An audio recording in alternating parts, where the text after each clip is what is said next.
price is wrong, bitch.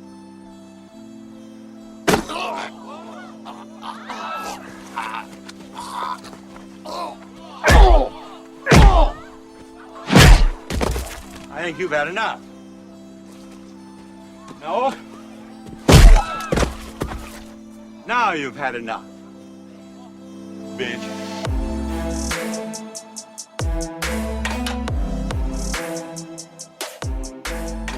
All right, everybody, welcome back to another week of Muskies on Tap. Welcome to episode number 115.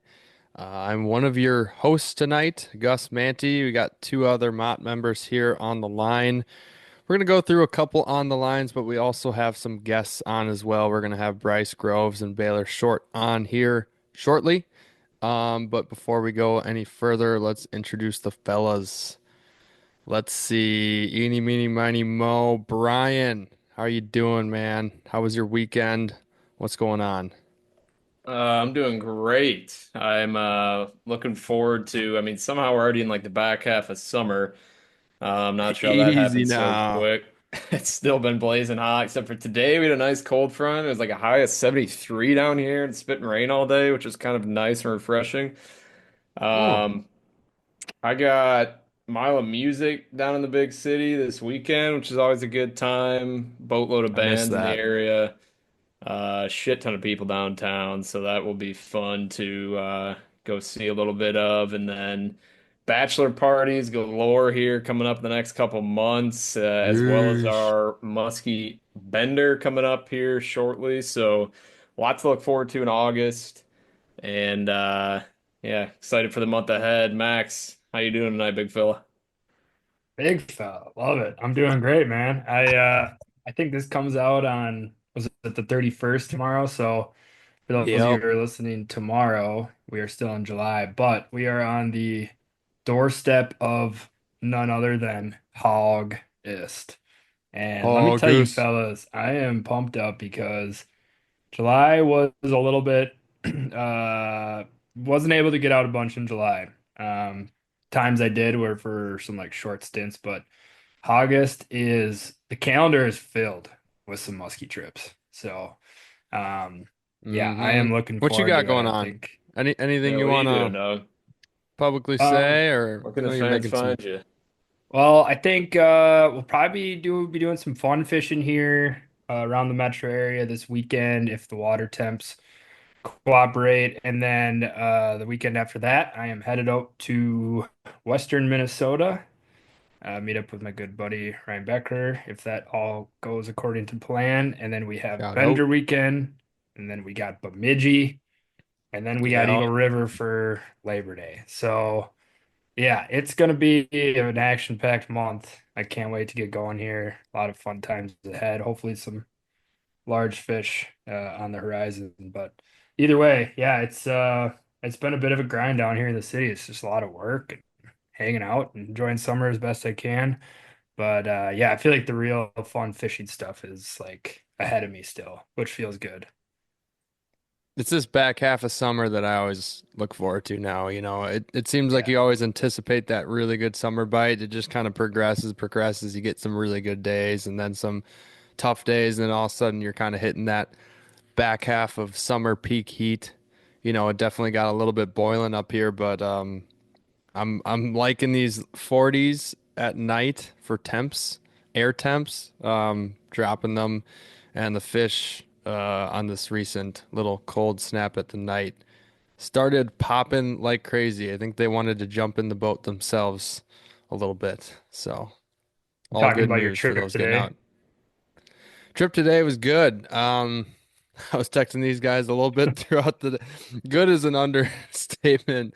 We bagged six, had 11 bites, and contacted close to 25 fish, and hooked and lost a 21 plus inch smallmouth in the figure eight.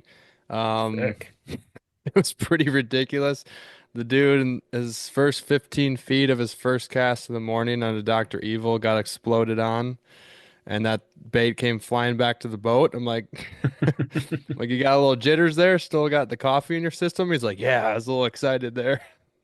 That's unreal. So you think that they just were kind of going crazy after the all the shitty hot days you guys have been having, and then you had a nice cold night and Yeah, the bite leading up to the really hot stuff was like progressively I could see getting harder.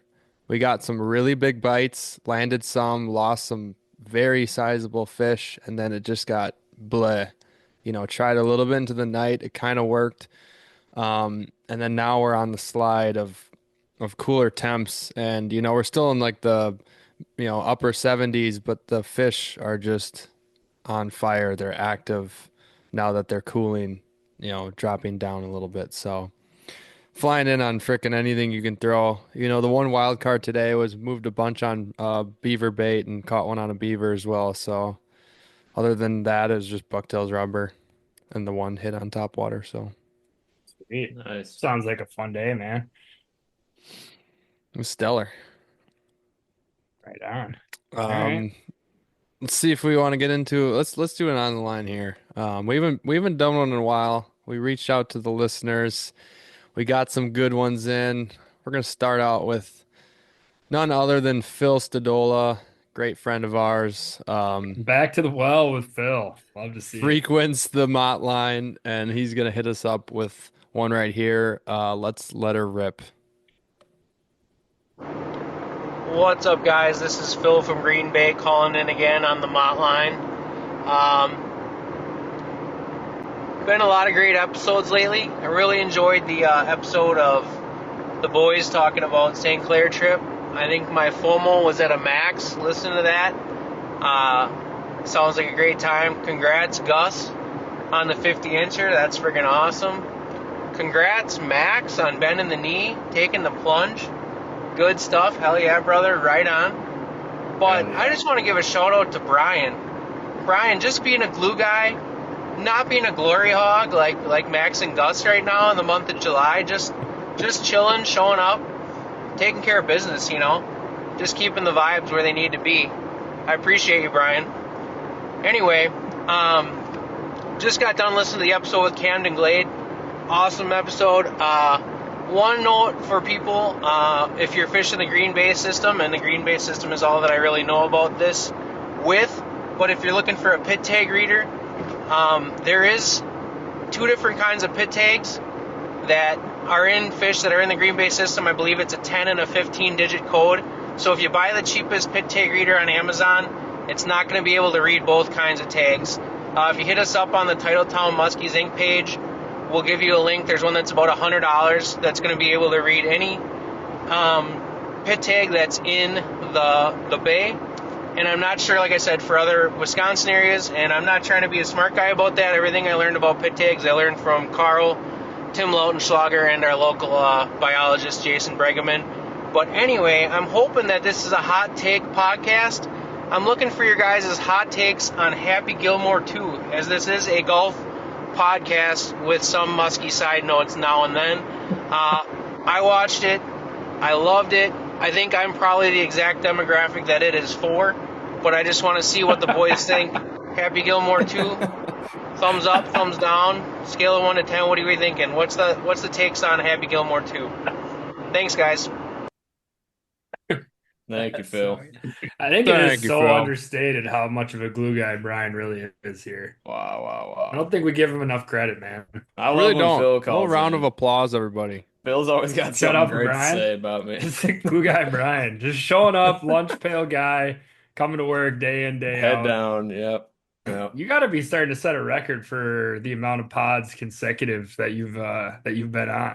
I knew I'm due for some PTO coming up. Damn. I was half expecting it this morning when we texted you the time. I didn't hear from you until about an hour ago.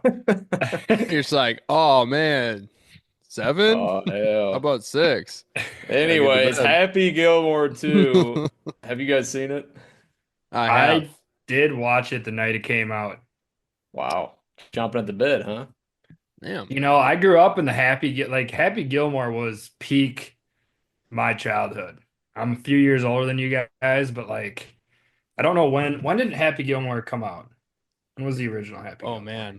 I'm going to Late say 2009, 2004. 5? Nah, Four? it wasn't 9. It's got to be more like 4 or 5. Damn, 1996? Wait, What? what? That's That ain't crazy. that ain't right. Yeah. That's a Okay, certified so maybe it classic right wasn't there. All right. that was 4. No, I was 2. Jesus Yeah. Christ. I was Yeah, 2. do the math, bro. Holy shit. Not the math guy here.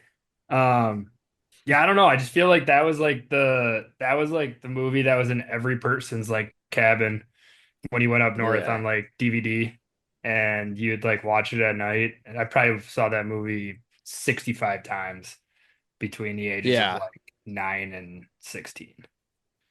it's a pinnacle of yeah, peak comedy You for Adam Sandler. I don't know who wants to go first between you and me, Max. We both seen it. Then go Brian can ahead. have. I'm curious to hear what your takes are, guys. So I watched it. It was probably the first movie I've watched in a while now, honestly. Had a little time off on that 90-degree day we had recently and sat in the AC, watched it. I thought initially I was enjoying it a lot. I thought there was a lot of good comedy in there. I there was a tipping point there when it started getting into like the heavy maxi golf and the players that were on the maxi golf squad were just cracking me up, but also I was like, what the hell is going on? They didn't really explain that. And then, it just seemed awkward that they had the actual tour players just thrown in there, but I think it was like a good awkward. I don't know. I still give it a pretty high rating. I'll give it like a 8.5 out of 10, maybe. Jesus Wow. Jeez. Christ, guys. That Put it means you'll up there with watch it like again for the rest of Interstellar your and life. Yeah. What's that? you're putting that up there with like Interstellar, Christopher Nolan, step Batman. Oh, aside, pal. I mean, apparently, I mean, I thought it was very, very solid. Maybe that was a little bit of a high rating now that I think about it. I didn't know. I didn't know. 8 Uh, 5 is like upper echelon. Yeah. well, I Like didn't know top you were doing five. like the pizza review type of things. Yeah, What's yeah, I get you. I get Dave's? you. Yeah. All right, I'll All right, chop it let me out to ask like you a this. Would 6. you ever watch it again? Actually, probably no. It, Brian, that leads me perfectly. It's a great segue into my take. I thought, really bad, but I laughed a lot because it Okay. was just Yeah. like so, like there was some pretty funny moments. And like if you're a golf fan, like the actual PGA Tour players were kind of funny.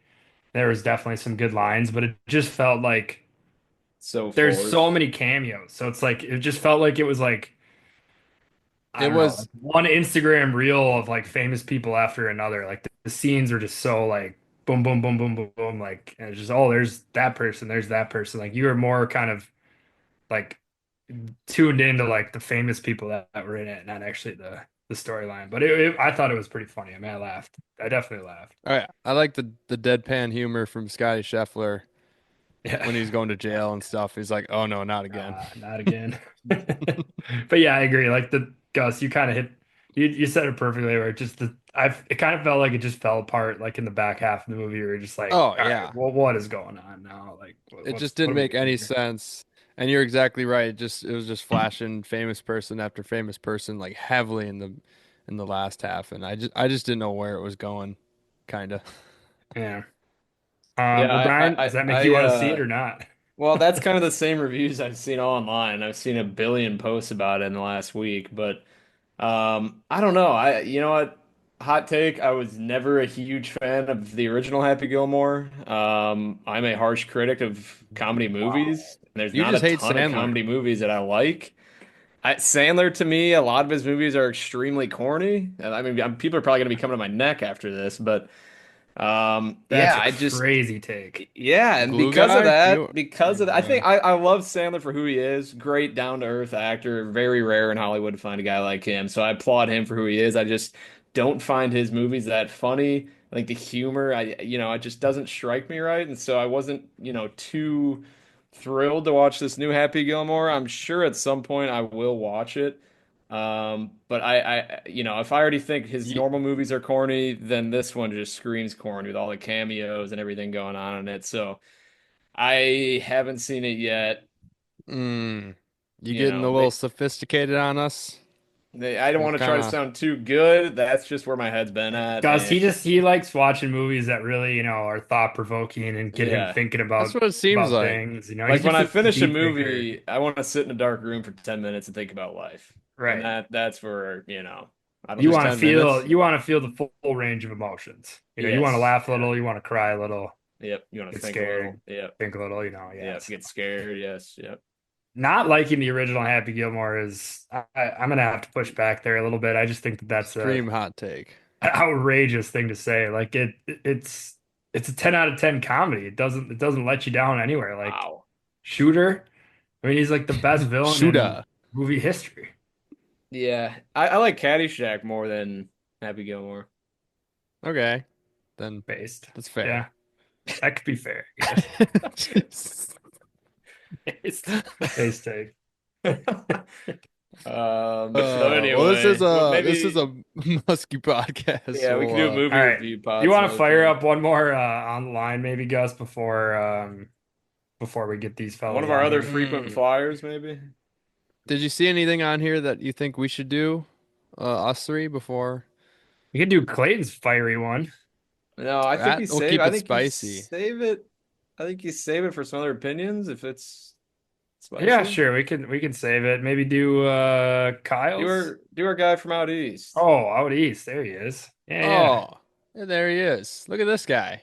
I've seen him before. Let's let this one rip. From Pittsburgh. I'm just calling on tap guys to see if you got any advice. I'm about to take a trip up to Lake Nipissing. I'm real nervous. I hope I get into some big ones. What do you guys think? Anything I could do for good luck? Can't wait to hear it. I'll hang up and listen. Love the show. Thanks, Nate from Pittsburgh. Bigberg.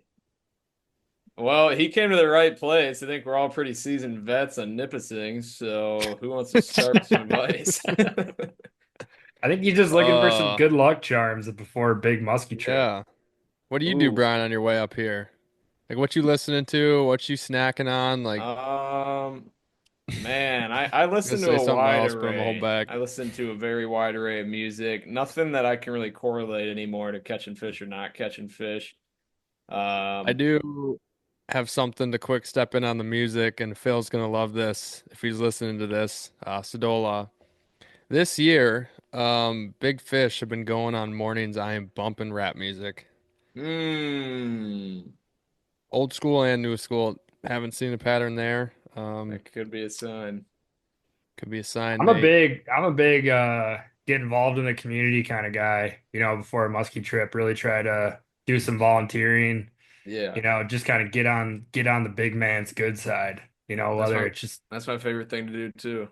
That's my not favorite. just That's my favorite. whether it's a couple hours after work, just kind of Yeah. yeah, just get involved in the Putting community. yourself and your interest in the back seat and helping others for a while, and Yeah, then you get up north and it's like, all right, and then you get paid back. I It's just it's how think you I'm about to go do something I want to do, so you know, Yeah. we gotta learn to put yourself in uncomfortable situations. Hmm. got to be comfortable. Yeah, man, I don't know. I'm a big Lucky Clothes guy. I think people know that listening to the pod. I got a couple shirts that always are in the roto during important trips, whether it's tournaments, bender weekends, stuff like that. Um, it's a look good, feel good, play good type mentality, Nate. When you're out there, if you feel like you're looking fly, you're looking fresh, I think it's just gonna help you. It's gonna help you work baits better. It's gonna help you be more in tune with the water. It's just little intangibles that you got to find, that maybe a guide like Gus won't really know, but guys like Brian and I, that really need to put all we can on our sides can help you out with here. Just Yeah. finding those small intangibles. Hmm. Good call. Really Good well call. Because right said. right now I'm just in robot mode. Wake up, hook up the boat, and go. Sometimes I'm not thinking about the thinking too hard. I just grab the first hat I see. Used to be a big time hat guy, but I I will like it. Look say good. the Catch pregame fish. jitters on going to a muskie trip on Lake Nipissing would be pretty sweet. You never know when you're gonna hook into fish of a lifetime or bigger. There's some pretty sizable fish out there. Well, we wish you, Nate, Bud, the best of luck, and I'm assuming the hunks going out there, Owen and Nick, maybe maybe. Nick goes on that. Yeah, I know a few of those guys go on that from the hunks. Release a pod. Yeah. Make honks. Bring back the honks. We Release the need you deleted back, hunks. pods, if nothing else. The deleted pods. That's awesome. All right, well, should we rip our segment now with Bryce and Baylor? Fired Let's do up. it.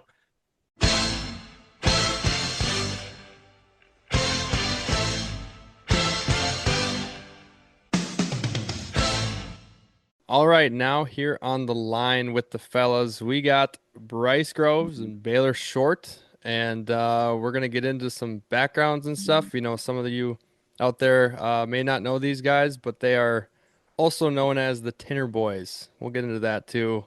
That'll make a little bit more sense shortly. But Bryce and Baylor, how you guys doing? Doing great. How are you guys doing?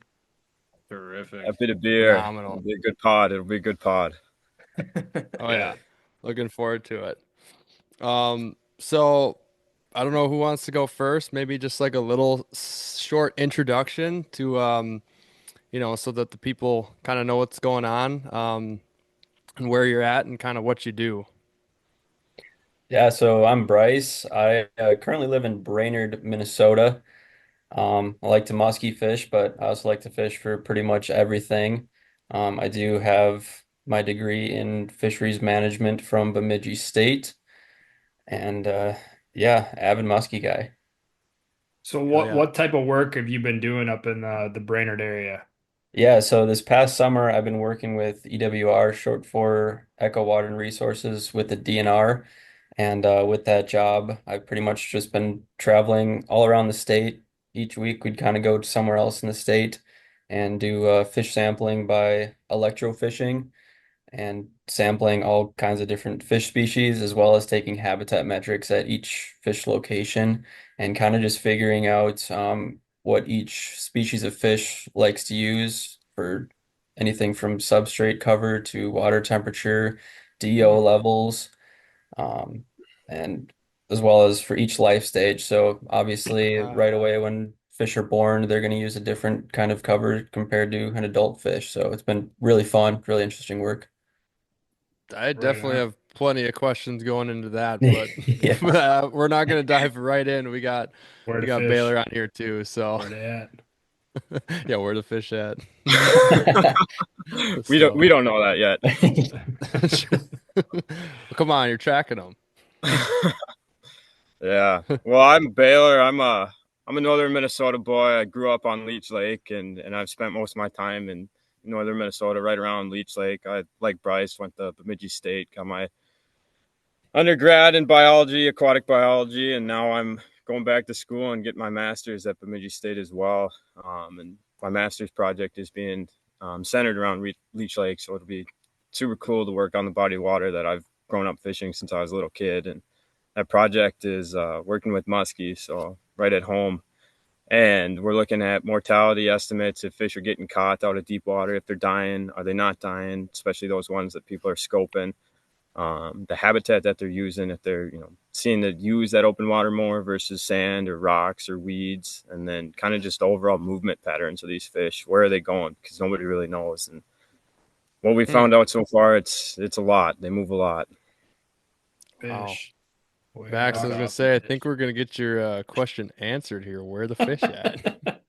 we had These two Cam guys and will Glade find on them. last weekend, and before we had him on, he's doing all the the fishery study stuff as well. And I told Gus, I was talking to him, I'm like, I just can't wait to ask him where the hell these fish are. Like, where is he seeing them? Like what's like where is he picking them out of and all this stuff. So well, cool, man. We can't thank you guys enough for coming on here. Baylor, I'm gonna start with you. We met up at the Muskie Battle last fall, and chatted, briefly about kind of what you were doing. But to be honest, I didn't realize it was you're going like and doing your masters. I couldn't tell if you were 19 or 26. I had no idea. So I still don't know that yet either. So, with the Leech Lake stuff, so is this new to this year and what you're doing? Is this the first year that they've done it, or just first year you're doing it? Yeah, it spurred 3 months ago, two and a half, 3 months ago. The ball started rolling. I accepted a position as a fish specialist with our local band of Ojibwe, and I took that. And about a week after I accepted that position, I got a phone call about a position with the Muskies on Leech Lake, and I was like, I got to do it. It's a fish I love fishing for, and it's the lake I grew up on, so I had to jump in with both feet. And the band is helping me out, and they're letting me stay on full time while I'm working on my master's, so that's super cool. But yeah, that project spurred. I don't know if you're familiar with like the Minfish Fisheries Summit that goes on every spring, early winter, late winter, I think it is. And it happens up in Grand Rapids. It moves around the state, and these guys just really pushed this year with live scope becoming more popular and guides using it and everything. And Leech Lake being like that motherland of Minnesota muskies and the brood stock of all the lakes in the state, and that's the one they chose. And all of a sudden, this project just kind of spawned out of nowhere, and we jumped in with both feet. The money showed up, the equipment showed up, and we just kind of went along with it. So, really fast moving project. This first year it's more of a pilot year than anything, but it'll be super cool to see these outcomes. Yeah, I'm sure you're pretty early on into it, so I'd imagine there's not much like data to take from it. But I guess, what's the objective then of the study? Like, what are you guys trying to figure out?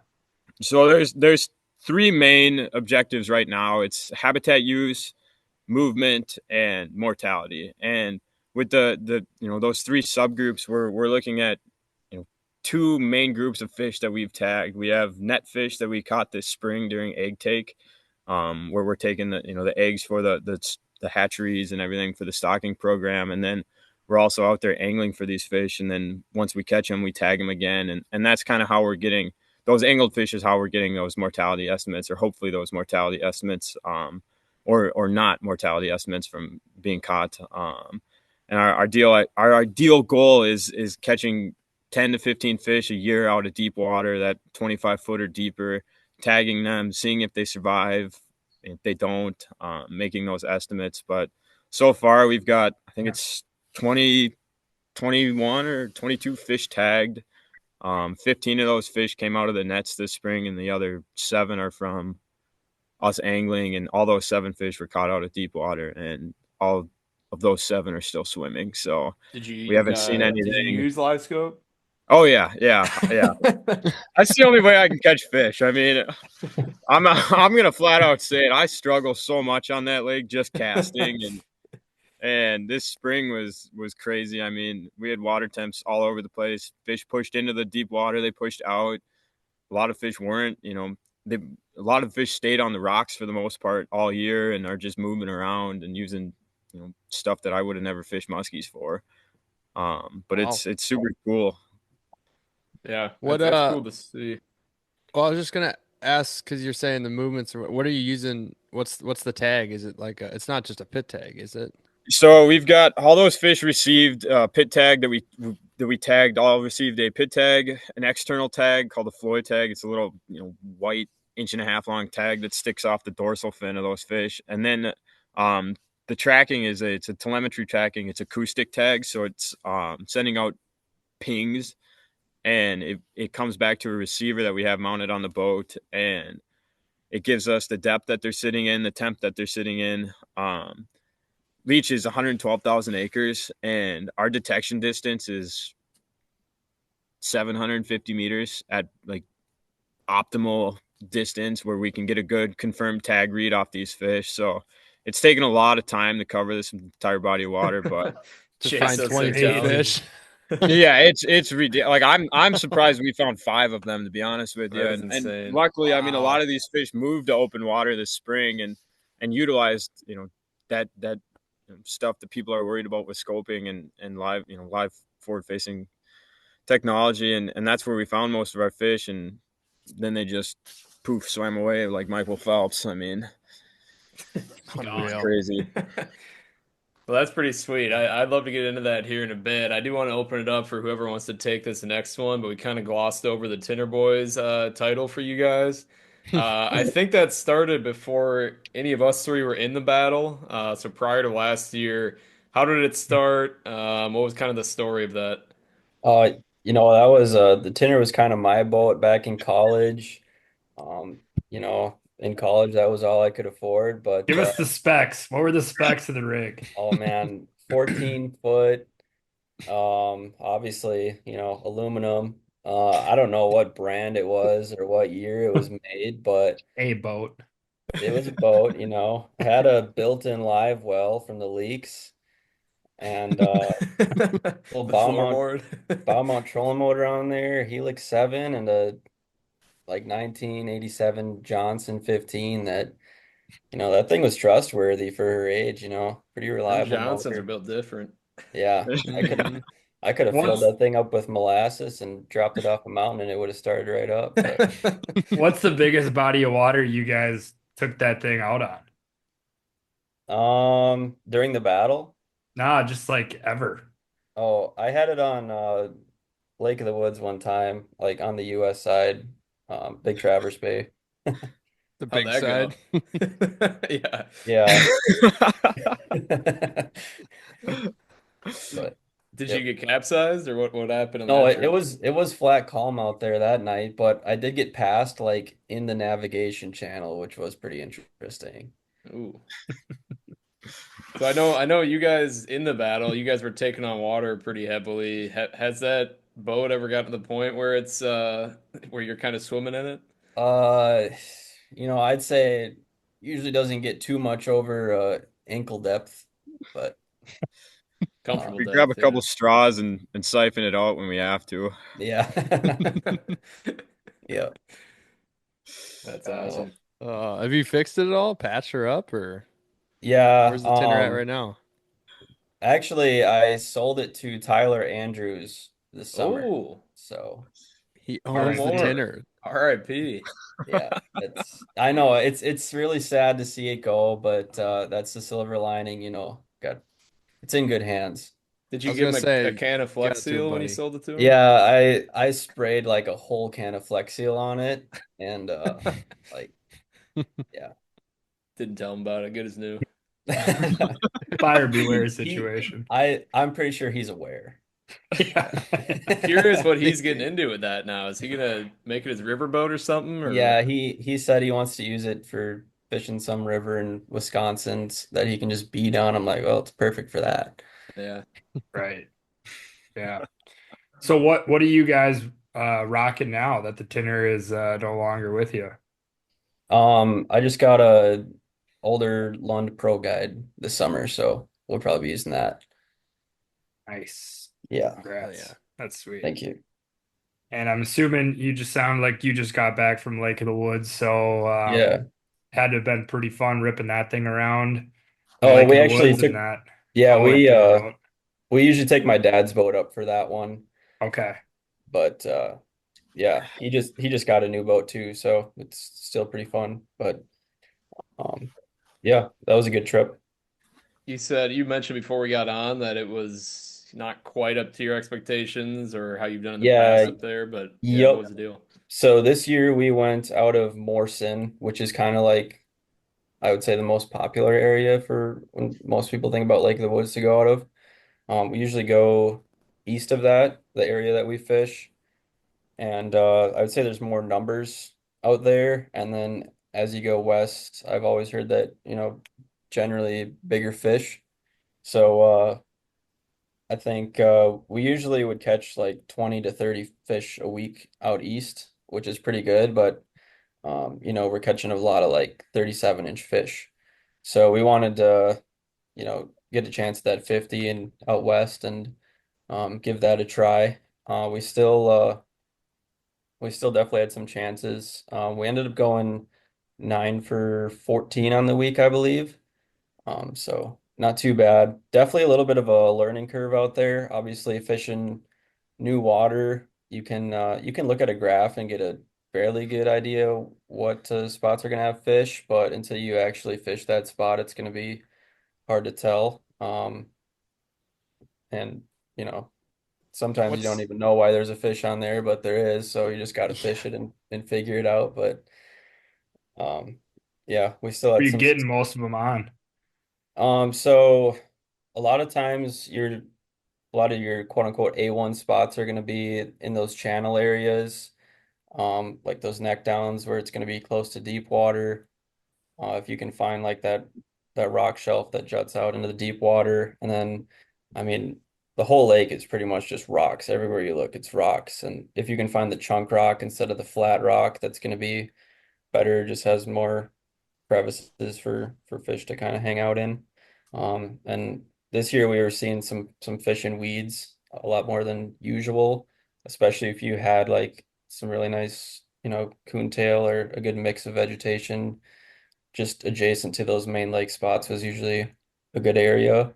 Um, and I don't know, I feel like fish kind of seem they feel a little bit safer in those vegetation areas. Especially I was seeing a lot of boats out there fishing. A lot of musky guys. At times it felt like I was fishing the metro. There was so many boats in that What? area, Jeez. Wild. which was pretty interesting to see. So I don't know if the fish were kind of retreating towards those um, more weeded areas.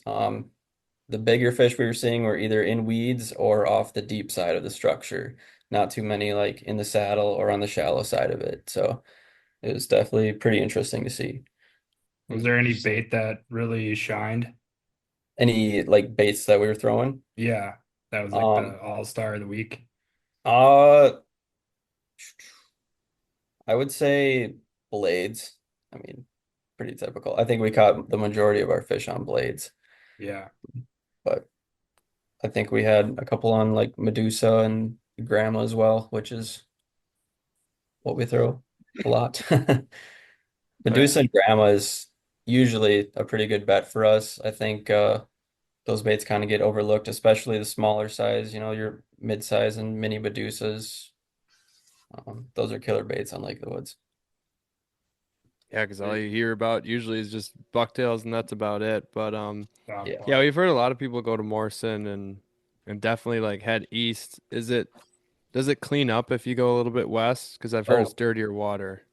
100%. Yeah, there's Okay. definitely, more of an algae bloom out east. Um, Seems like a little bit deeper basin as you go west as well. Okay.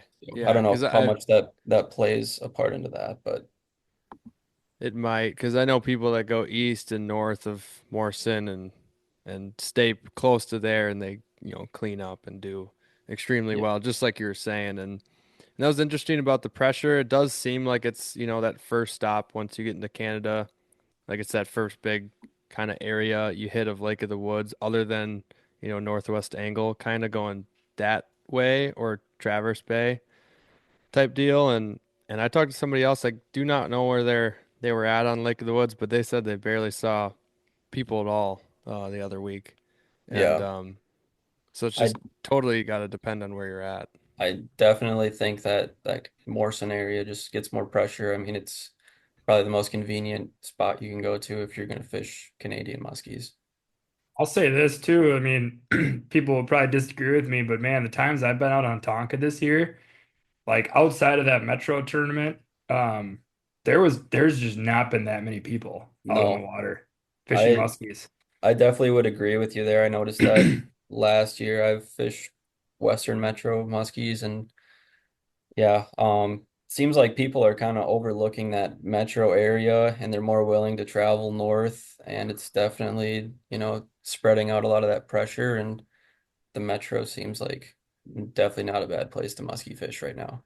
Yeah, I mean, obviously you have the pleasure boat traffic. Like, I mean, I'm not talking about being out there on a Saturday afternoon, but you get out on there like Tuesday, Wednesday, Thursday night, and if you can deal with a little bit of pleasure boat traffic, we really kind of had we've had the pick of the litter for musky spots out there this year. It's never been an issue where you're like every spot that you can see in your purview is taken, Yep. which, I feel like is kind of what people think of sometimes when they think of the Metro muskie stuff. But yeah, so well, it sounds like a good trip. I do want to just quickly throw it over back to Baylor on the Leech Lake stuff for a second. So you are, essentially just trying to track down these handful of fish you guys have tagged in a 112,000 acre body of water. When you guys like launch in the morning, I mean, are you guys just like guessing on where you should go, or what's the game plan when you're gonna go try to find these fish? It really depends on the day. Where to fish? I broke down the lake into like transects. Every 750 meter, I think it's every 1500 meters, I've got a point that we go to, and you can scan around and look for these fish. But I also go to spots where I think I should have a fish or there should be a fish. And this last week, it's paid out. Our water temps kind of hit mid to upper 70s. So, these fish are kind of pushed up on the rocks, or a lot of them seem to be up on the rocks. And I was going to spots that I've caught fish on in the past, and sure as crap, like these fish are showing up, and it's nice to see. But in May, when we were just starting it, we broke the lake down into like 4 parts, and we were just going every single day, every 1500 meters, stop, drop the trolling motor down, turn the pole that's got the transducer and everything on it for 30 minutes, don't hear any of our fish, and we just pick up and move 1500 meters down the shoreline or into the open water and keep going. But that it worked. We found fish doing that, but it felt mind numbing more than anything. You're out there covering water, and you might cover 30,000 acres, 40,000 acres in a day, and you're like, there's no fish here. And I just spent 10 hours on the lake, and it's just kind of like, where the heck are these things? If they're not here, then they're nowhere. They made it to the Mississippi and are down by New Orleans by now or something. It's crazy. So how do you You know solo? if one of them's dead? So, well, hopefully they float to the surface and we can see them. But if we think one's dead, I mean, we haven't had one dead yet, because they're always in a different spot, it seems. But we had one that we thought was dead. We found it for like 9 days. In a 9 day span, he was in relatively the same spot for 4 of the times we found him, and it was reading the same depth on the actual It's just receiver. And chilling. yeah, and sure shit, one day he picks up and moves 4 miles, and we're like, why on this random Tuesday do you decide to start swimming again and show up on a rock bar 4 miles away from where you've been sitting for the last 9 days? And That's nuts. it's kind of like ridiculous when you think about it. Like, Is this kind of everybody's blowing your mind with like thinking about how to try to pattern fish? Like, are you kind of in the camp of like there just might not be a pattern ever?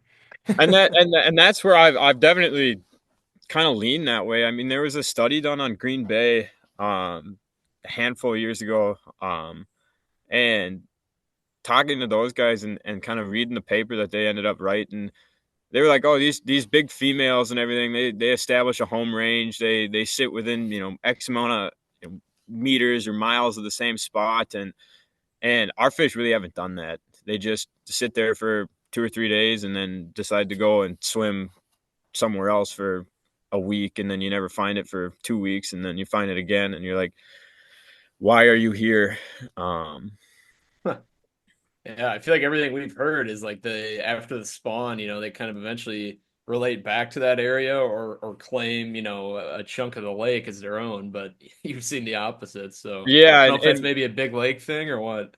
and what I think is odd, it's Green Bay is a heck of a lot bigger than Leech, and we tagged. I mean, we've got 7 fish over 50 inches tagged, so we've got large females tagged, and I was hoping by now they'd kind of stick to one area. And we've had fish. I think our furthest one that's we've found kind of consistently has moved like 30 some miles since it was tagged, and it's just Insane. like a ping pong ball. It's just bouncing around, different spots of the lake, and picking a new spot each week to kind of call itself home. Wow. Are you finding most of them on or off structure, or is that changing through the season? Yeah, I mean, It's kind of dependent on the fish. We've had fish that have been on structure the entire time. We've had fish that are bouncing between structure to open water to just, random 18-foot sand flats that nobody would fish if they wanted to. And it's just, bizarre. You'd think at least some point in time these fish would, find that midsummer rock bar or that that weed line that everybody wants to fish, and it's just not happening for our fish. Or maybe our fish are just a little confused right now after they got surgery and put a tag in them, so trying to shake it out yet. What's you know- what's on your docket the rest of the summer then with this study? So I mean, I'm out there darn near every day depending on weather. Keep finding our fish and go from there. And we're kind of in we had a little incident happen last night, and we had our truck broken into while we were out angling trying to get some more fish tagged, and our telemetry gear got stolen and No way. yeah, yanked from What? us. And so we're waiting on, we have an extra piece that we can use, but it's our only one that we have, so we're going to be a little cautious on where we go and whatnot now. But it'll be the same thing until October, until it gets too cold and the wind gets too much and I don't want to be out there anymore. But you'll be out there every day trying to find a fish to ping. Darn near, yep. Yeah. There's other activities I have to go and do. Like, depending on water temps and everything, we got walleye fry or fingerlings now that we got to pull out of lakes and stock. But for the most part, my day to day is looking for our muskies that we've got tagged. Did they let you bring a rod? Yeah, I was gonna Oh, say, yeah, how much yeah, do you I get mean, to fish compared to how much do you just search? there was like a 2-week period where we were dead in the water. We had a piece of equipment break on us, and we were waiting for it to come back in, and they have to like specifically build the piece for us. And we fished for 2 weeks straight, a week and a half straight, and it was a blast. I mean, I couldn't be happier. My intern, I think, got a little bored, but I was like, I get to go outside and fish for 10 hours a day or whatnot, and I was loving it. Yeah. Not a bad way to earn a master's. I'll take it. We'll see when we have to write 100 pages, but Yeah. we got 2.5 years to do that. So Yeah, 10 Yeah, of those I'll, pages can be like, man, yeah, it's just that's negative future neutral. problems. Yeah, you don't got to worry about that for a long time. yeah. How many people are in on it? Like, are you out solo or what's the deal on the So boat? I have one intern right now, and he starts back up at school, I think in a week and a half, 2 weeks. So once that happens, I'll probably try and recruit some people from the office or various DNR offices.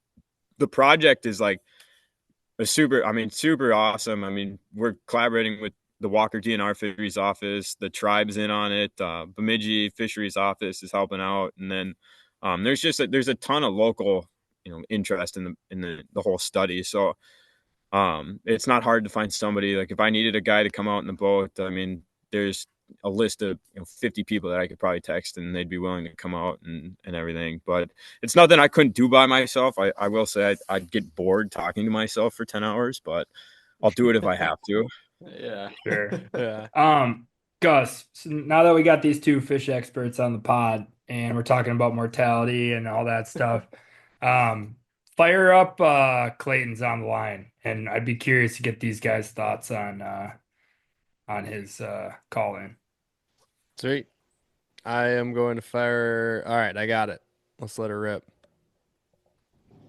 Hi, this is Clayton Spees calling in about the call-ins for Muskies on Tap, and I got a question for you, Gus. I don't know, you don't even have to put this on if you don't want. I won't be offended, but recently there's been some people calling for guides in the Northwoods to quit fishing entirely for muskies, which for you is a living, for like 2 to 3 months out of the entire summer, basically the only time that you can make the money that you need for the year, due to high water temps, like 75 degrees and warmer. We should basically stop fishing. I would just like to know, what are your comments on this, if you have any? I'll hang up and listen now. Thank you for that, Clayton. That's definitely no pun intended, a hot take or a hot subject Hot for right question. now. Now that we're in the now that we're in the midsummer, but yeah, that is funny. I mean, a lot of people we've talked about this in past podcasts where like what is the threshold? We've heard 80, we've heard 80 plus, we've heard 78, we've heard some people say 75.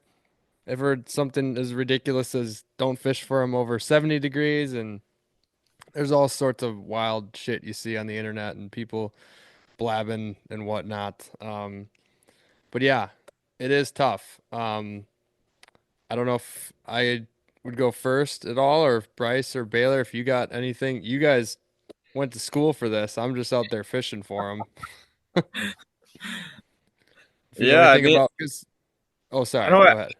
it's one of those things. I think it definitely plays a role. I mean, you hear about it from everybody, especially the old timers. They always say don't fish when it gets too warm or the water gets there, and I think a lot of it has to do with just fish handling. I mean, if you're not taking 20,000 photos of the fish and dropping it in the bottom of the boat 10 times and just kind of getting that fish in, releasing it well, and making sure it swims off and keeping it upright, it is a good thing. But I mean, we've seen it with the fish that we've caught and previous years. Like you see their fins get ridiculously red when Yeah, that water is a lot warmer. So I mean, they're going under, they're undergoing a ton of stress during that warmer time of the year and everything. But I mean, heck, if I got 5-aught treble hook hit my dome and fought all the way back to the boat, I'd be gassed too. So I mean, especially when it's I warm think out. it's yeah, for real. I mean, I can't even run a Freaking mile, so sweat. yeah, it'll be it'll be interesting, and that's kind of one of the pieces we're working on with this project is trying to angle fish from shallower structure during the warmer water periods to see if we have any morts after that whole process. But I've been Sure. on a pretty awesome slump here the last 14 days of losing fish and just seeing them come to the boat. So haven't had the opportunity to tag any recently, but um, it'll be interesting to see. Yeah. Yeah, I think I'm kind of before you go, Bryce, I just wanted to add it on there. I think the fish handling thing is like massive. I haven't seen too many floating fish, honestly, in my lifetime. I know obviously people are going to say, "Oh, well, a bunch of them sink." But pretty much every single time, honestly, I might put a stamp on this. Every single floating fish I've seen or seen a picture of, I know for a fact has come directly after a tournament that's up here. And some of them are professional tournaments and some of them are very local, you know, kind of anybody can get in there. And I've heard some horror stories in tournaments that you gotta, pay money to get into because they pay out and still yet somebody who's like, I'm gonna do a musky tournament. I've heard that, people have had fish on the inside of their boat, like net fish in the boat for 10 to 12 minutes during a tournament. I've heard that. I'm like, well, no shit, one's gonna die even if the water's 66 degrees or whatever.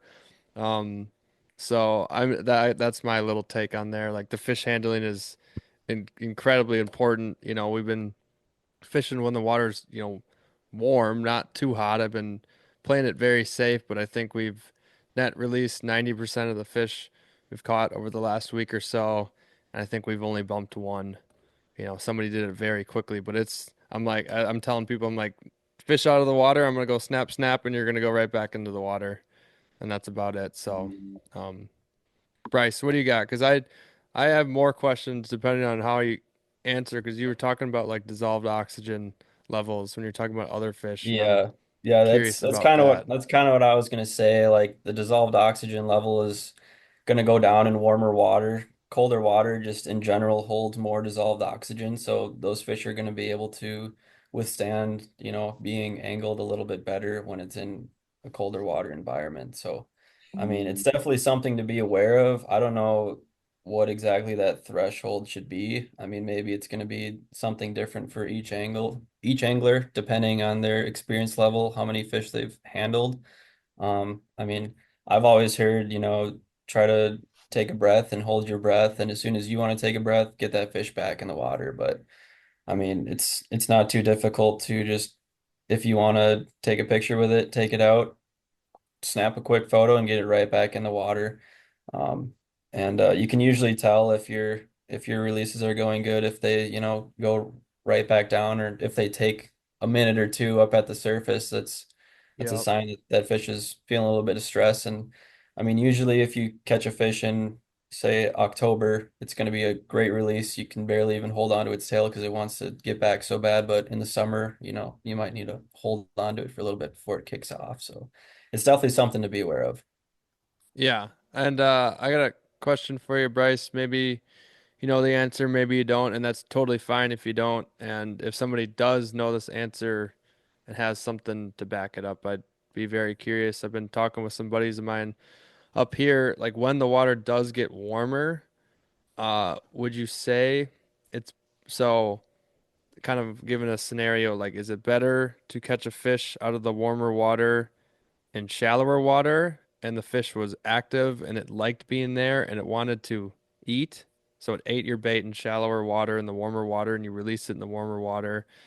It stays there. It was hungry. Or if you were in slightly deeper water below, where it starts to drop in temp a little bit, and then you catch it, bring it up to the warmer water, do your thing, unhook it, take a pic if you need to or whatever, and then you release it and hope obviously it just goes straight down.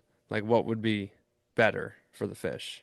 Yeah, that's definitely something that I don't know the for sure answer to. Maybe that's something Baylor is going to work on during his project. I'm not sure, but yeah, I don't know. I could see, if you're catching it up shallow, maybe that fish is used to being in that water temperature. I know that in general, fish, not just muskies, are a little bit susceptible to getting in shock from a change in temperature, just because Okay. in general, water has a high specific heat, meaning that the temperature of water isn't going to change like an air temperature would. So fish just aren't evolved, if you will, to withstand like a really fast temperature change. So I don't know if you're bringing them into different temperatures really quickly, that could cause a little bit more stress. But again, I don't know the for sure answer to that. Hmm. Yeah. Baylor, have you seen anything on like where now that the water got up into the mid to upper 70s, like you said, have you seen them sit at a specific, you said you get the temperature readings of these fish. Are they liking something better?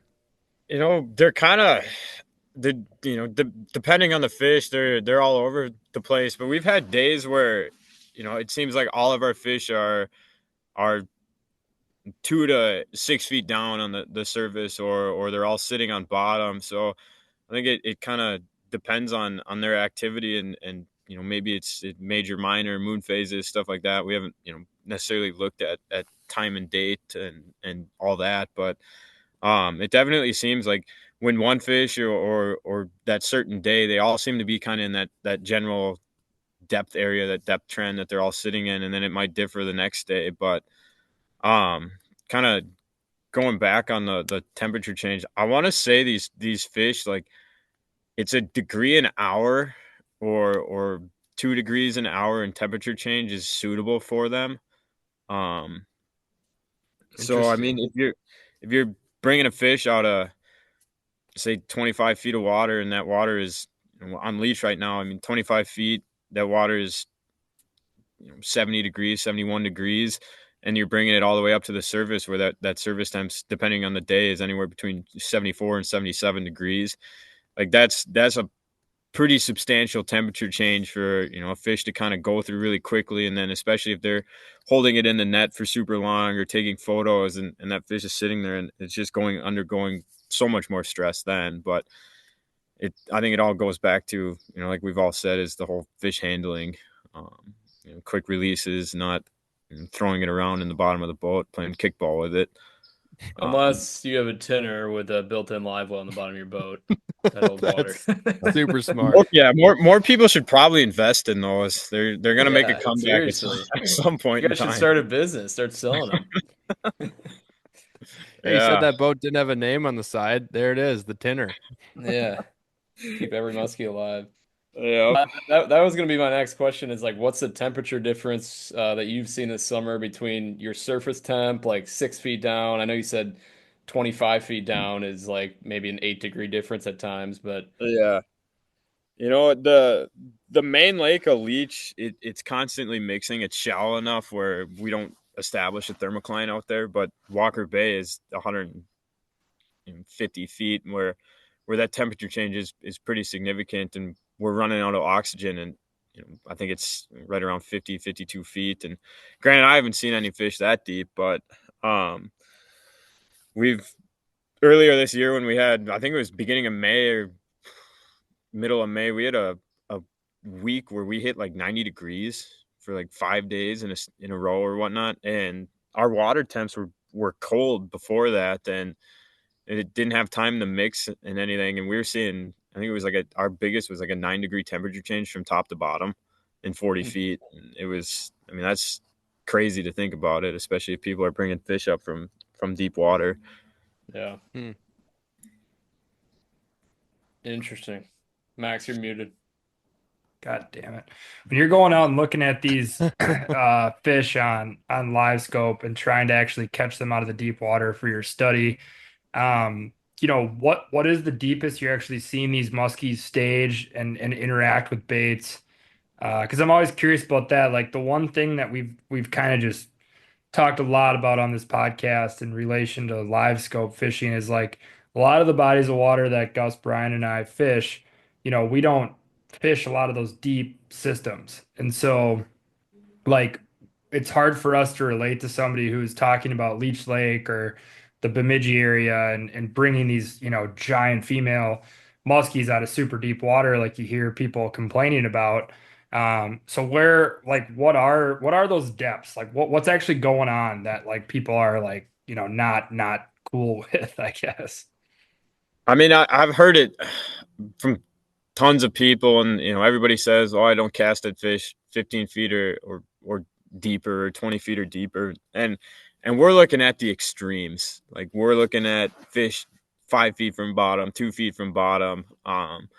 The ones that are, if they're going to have an issue, they're going to have a major issue in those depth and pressure changes when they're coming up. And I think our deepest angled fish that we've tagged was, the water depth was 42 feet, and we pulled it out of 38. And I mean, that fish has swam 16 miles since we caught it. And obviously, I'm not saying go out and angle out of 40 feet of water, but it's colder water time of the year. Those fish are a little more responsive to temperature changes, and they're not undergoing stress as much. But I really don't know if there's a safe depth or not yet, and it'll be, time will tell. Next year, 2 years from now, or our third and final summer when we have more fish out there and everything, and we'll get a better idea on if there's mortality or not from those fish. Right on. I got some questions for you, Bryce, about dissolved oxygen on there. Maybe give like a rundown if you can for that, for those that maybe don't know what that is. It's, what the fish need in the water to survive. But and then after that, I got questions about like clear and dirty water for it too. Yeah, I mean, dissolved oxygen is basically just the oxygen that's, in the water. Like I was saying earlier, in general, like more like high temperature water isn't going to have as much dissolved oxygen in it. Um, there's also a lot of factors to that. If you have like a windier day, the lake's mixing a little bit more, there might be a little bit more oxygen in the water. Hmm. Something that's going to affect your water temperature too, as well, is also going to be that wind. If you have a flat, calm, sunny day, that water temperature is going to, surface temp is going to be way hotter just because the lake just isn't mixing, kind of like Baylor was talking about. It's not going to get, like, if it's calm, stratification is going to happen a lot more easier, whereas where it's windy, it's going to mix up more. So, and that's going to impact your water temperature, surface temp a little bit more. So, and all that plays into dissolved oxygen as well.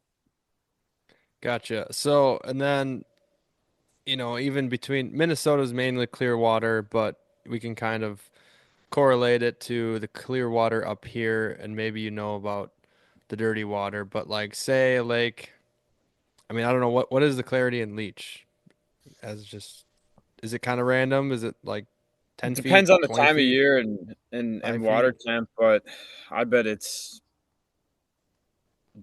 Walker Bay is going to be probably close to 15. Main Lake is 7, 12. Okay. Yeah, varying. Yeah. Um, how much does that like change the dissolved oxygen, Bryce? Because we got some lakes around here that are like 18, 20 foot clarity, and a lot of the muskies like to be in pretty much 25 to 30 feet of water, a lot, as Yeah, opposed to your shallow stained. I want to say in general, like clear water is going to have more dissolved oxygen in it. But a lot of times that's just because that's the lay of the lake. A lot of times clear lakes are those oligotrophic, you know, deep water lakes Ah, that in general just have more dissolved oxygen. okay. I've heard those terms, and I've always wondered that because like I always wonder if there's certain lakes that just have way more oxygen because it just seems like fish in general would sit deeper. They're typically ciscos that are out and about on those bodies of water too. Um, but yeah, I'm just interested in that because I mean, the home waters right here is the Eagle River chain where there's like 4 holes on the chain that maybe touch 31 feet deep. Um, I don't think I've ever seen a muskie right over those at all, but I remember reading our paper maps, Max, that we got for the chain, the hotspots maps, Oh and yeah. some of them were like, in the fall, fish the deep 30-foot hole for muskies. Dangle a sucker. I mean, yeah. I yeah, it's crazy like you're listening to Baylor talk about tracking these fish down with electronics, and I feel like the OGs of the muskie, you know, editorial magazines would just be rolling over in their graves if they understood the amount of shit that we're learning about, these fish now with forward facing sonar and guys doing studies like, guys like Baylor doing these studies of, literally chasing fish around the 112,000 acre lake and Leech Lake. And I mean, the advancements are pretty insane. Yeah. Speaking of which, Gus, do you want to break up our discussion a little bit and maybe throw in either Matt's on the line or Kyle's on the line? I'll let you decide which direction you want to go with, because it probably will be two very different paths. They are two very different paths. Let's just keep it hot and spicy and get Matt's Let's going. let's make sure Bryce can hear this one. I don't. He said he didn't hear the last one. Maybe Bryce, you just gotta unmute click. yourself. You gotta click up at the top, click Gus's screen, and then when he plays it, you'll be able to hear it.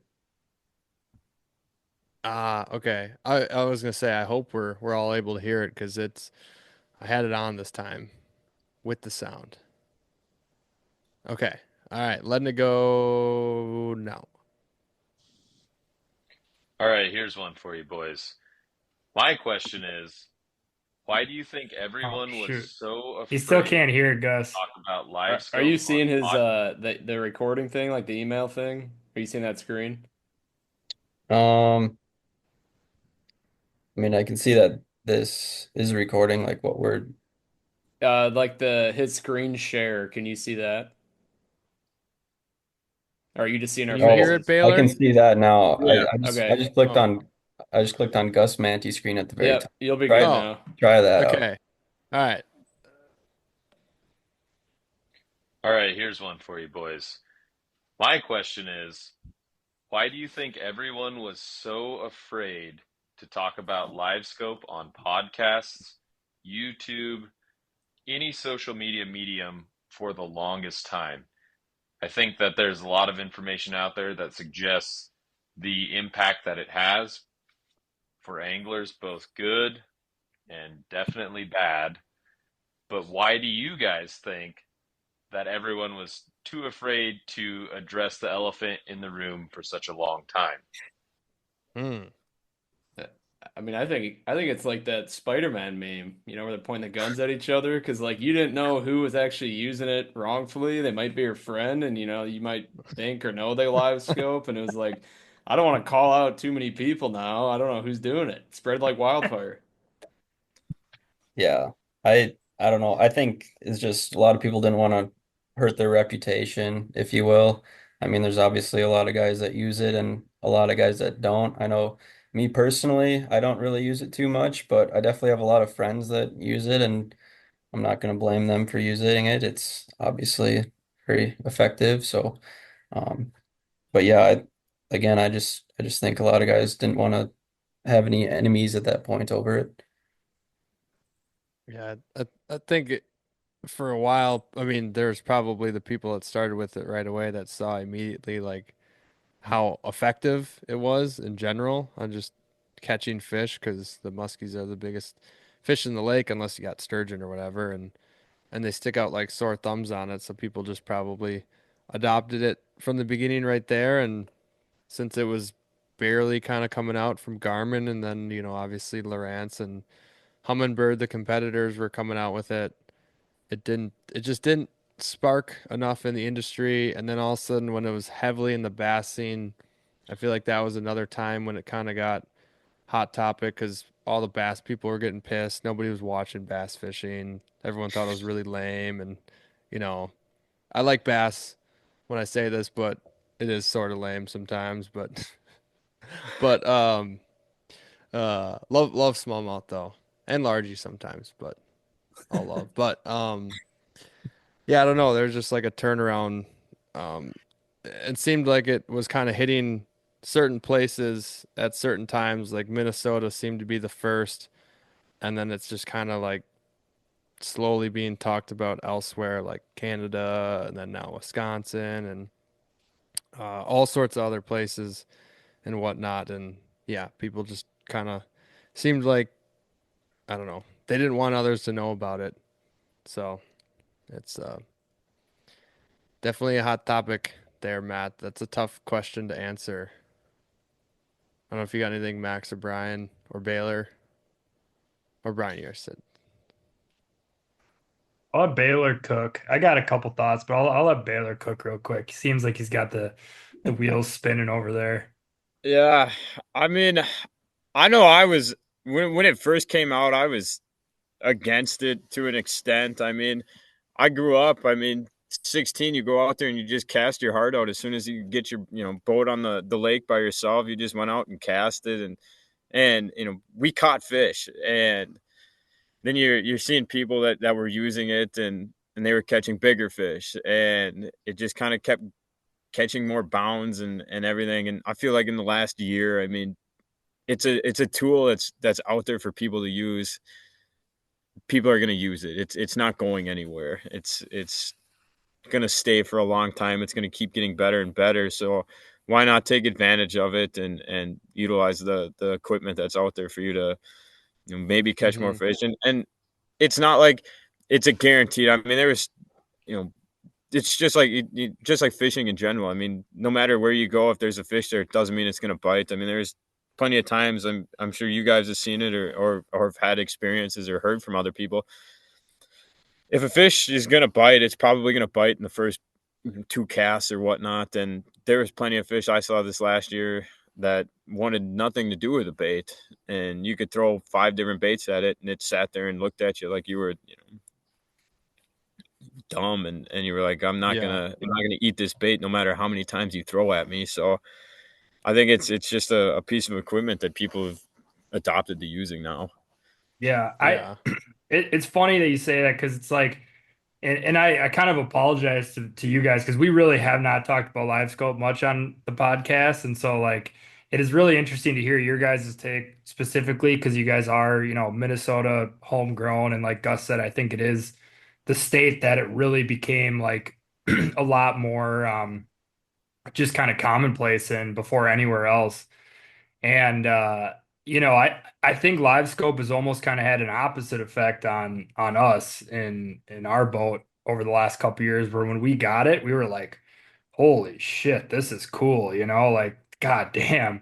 And the more we've kind of, like a couple years ago, the more we used it, the more we're kind of like, I don't really know if we like this as much anymore. Like it's kind of taken away from just fishing how we like to fish and kind of what we like to do. And, I don't think it's been like a, you know, big like thing we're trying to stand on or anything, but it just feels like it's been in the boat less and less and less over time. And like the times I've gone and fished with Gus and Brian this year and just Gus and I in July when I've gotten up there, like we haven't even used it, casting it all. And it's just kind of like you don't really miss it at all. Um, but I I do think think you go ahead, Brian. I do think a lot of that and like how Gus runs his boat and what we've done together is due to majority of the lakes up here being shallow. And so, especially in the summer with full weed growth, like it's hard to really effectively sharpshoot or run a live scope and actually see fish. Um, so, putting myself in the shoes of someone who lives on Leech or on one of those big Minnesota lakes, if we all lived up there and, had our musky bender, it seems like it is incredibly hard right now to catch a fish on, traditional means. So would we dabble in live scope more if we lived over there? I don't know, Yeah, maybe, probably, but I think it's an honest take because it's like guys that are in northern Wisconsin, Yeah. unless you're fishing the deep clear stuff all the time, like it's hard for us to sit over there and be like, well, God, I don't know why the hell you'd even need this thing when we're catching fish, sub 7 feet most of the time. Um, but Baylor, you brought up an interesting point where you said, the tech is good right now and it probably will get better. And like I'm a lawyer by trade, so like I always start thinking of, the door opened argument where, you have this amazing tech and like I think the only thing that kind of rattles my cage about it is when people really on both sides of the spectrum, like, the people that are like, it's not, I use it all the time, but like you still got to make them bite. It's still really tough. And, it's actually better for the fish because you can see them and all that stuff. And I'm like, okay, get fucking out of here with that. And then you got people on the other side that are like, I don't run a single electronics in my boat. And the only way to catch muskies is by, putting a blindfold on and tying your hands behind your back and bobbing in the water with your teeth. So it's like the two opposite sides kind of like rattle me when you see those arguments on Facebook. The only thing that I get a little bit nervous about with the live scope stuff is like it is really effective right now. Like you're seeing people that probably, maybe aren't to a super high level degree angler being able to go out and like throw baits directly at fish and that's all fine and well. And like you said, the cat's out of the bag, like it's not going away. My only thing is like the tech will get better. Like if I work in the business world now and it's like, we're starting to see some pretty spooky stuff come out with AI and stuff like that, like in our world and the business side of things, where it's like if they, make the leap in forward facing sonar where just for an example, like to you guys, like this doesn't exist yet, but what if, there's a forward facing sonar unit that when the big red blob comes up on your screen, you're able to tap the fish and be able to track it with your, forward facing sonar unit without using your hands. So you're literally fishing and your live scope pole is moving itself, tracking the fish. yeah, Or the for trolling motor. example, yeah, or for example, like, And you're the fishing boat. bodies of water with big walleyes, big pike, big carp, sturgeon or whatever, and the live scope is actually able to identify, just off of what the mark is, which type of fish it is. So if, if you have a pot of smallmouth bass, it labels them SM or, you see a Hmm. big red mark Hmm. and it says musky on top of it. And so for me, it's like, the people that are super pro live scope, like, is there going to be a point in time where, this next evolution of tech comes out where somebody's going to say like, that was super pro FFS of this generation is like, I'm starting to get a little bit weird about this because it's getting too good, and like again, I'm coming from a lawyer background where like laws and regulations are, essentially made up from how much tolerance we have of doing certain actions. So like, kind of a shitty example would be like driving after having a couple beers. There's a certain amount of beers that you're able to have and still operate a vehicle and not get in trouble with the law. But like when you have too many beers, you're going to go to jail, So it's like, Straight is to there a jail. point where forward facing sonar maybe crosses that point oh 0.08, limit where all of a sudden you're like, damn, everyone here collectively as a fishing industry is like, this is getting a little bit too good. What are your guys' thoughts on that? Like, and that's where people are like, well, you're not using forward facing sonar, but you're using side imaging. Well, it's like, it's okay to draw the line in the sand somewhere because eventually you're going to have to, if the tech gets super good, like you're going to have to say hard stop here. That's totally my opinion, but that's my Mhm. little soliloquy, I guess. So Yeah, I totally get where you're coming from there, Max. I'll give my kind of personal opinion, and if people disagree with me, I totally respect that too. But I mean, the few times I've been out live scoping for muskies, it's definitely way different than traditional fishing. A lot of times you're kind of just sitting there waiting until a fish pops up on the screen. Your line's only in the water for 3% of the time, whereas if you're traditionally fishing, you're casting your baits in the water for 90% of the time you're actually fishing. So I think it makes it a little bit easier for someone who's getting into the sport to catch a fish. And I just worry that, the muskie traditionally has been like a very respected species just because it's so low density, so hard to catch. And if people are catching them at like a really high rate, then I just worry that that respect for them is just going to go down because I mean, they do show up on that screen. They're one pretty much the biggest fish in the lake. So, um, yeah, just I don't know.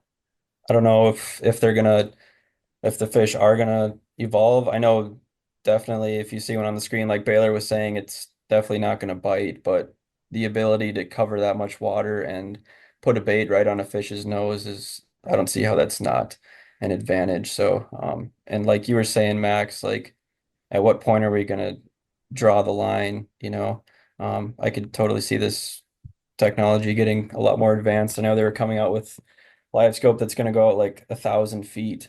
So, I mean, picture you have one of those on each side of your boat, 1,000 feet off each side of the boat, you're covering a huge piece of water. Whereas someone who's just casting blindly is, they're only going maybe a mile an hour roughly, um, only casting to one side of the boat. Whereas, the live scope guy is covering exponentially more water than that. So, yeah, yeah. I definitely think a line has to be drawn somewhere. And this is the last thing I'll say, and I'll try to shut up about it. But like, I think you make a really good point with the difficulty of catching a muskie, and there is like an allure and a novelty that goes into muskie fishing that makes us all really like it.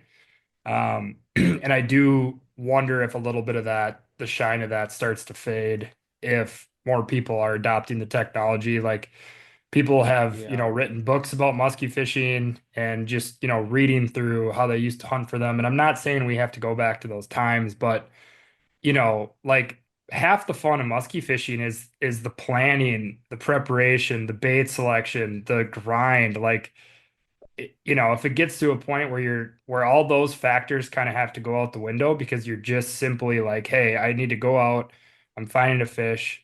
And look, I'm not trying to say this that people that do this don't respect or care about the sport. I'm just, for me personally, like I like that other aspect of musky fishing. Like catching fish is really fun.